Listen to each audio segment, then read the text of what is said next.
Paglilinaw ni Maris Racal na friends lamang sila ni Anthony Binalican. Mariing itinanggi ng aktres na si Maris Racal ang mga balitang kumakalat tungkol sa pagkakaroon nila ng relasyon ng kanyang co-actor na si Anthony Jennings.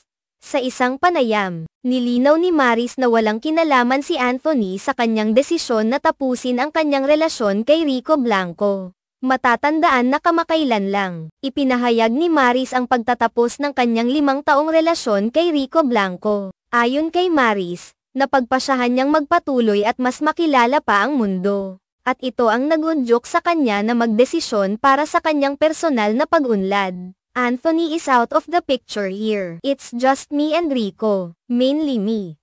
I'm the issue, pahayag ni Maris sa interview. Ang kanyang pahayag ay naging usap-usapan sa social media nang kumalat ang mga screenshots ng mga pribadong usapan nila ni Anthony na ibinahagi ng ex-girlfriend ng aktor, si Jam Villanueva. Ang mga larawan ay nagpapakita ng ilang pribadong usapan at interaksyon ni Maris at Anthony, na nagbigay daan sa haka-hakang may espesyal na relasyon ang dalawa. Ayon sa mga screenshots na ibinahagi ni Jam, makikita ang mga mensahe na nagpapakita ng malalim na komunikasyon at malapit na ugnayan ni Maris at Anthony. Kahit pa magkarelasyon pa si Anthony sa ibang tao, ito ay nagbigay daan para mag-umpisa ang mga haka-haka na maaaring may namumuong relasyon na sa pagitan nila. Kahit hindi pa ito opisyal na inamin ng mga involved. Sa kabila ng mga kumakalat na impormasyon, ipinasiguro ni Maris na ang kanilang relasyon ni Anthony ay purely professional at walang romantikong ugnayan na namamagitan sa kanila. Ayon pa sa kanya, hindi niya alam kung paano kumalat ang mga ganitong uri ng impormasyon,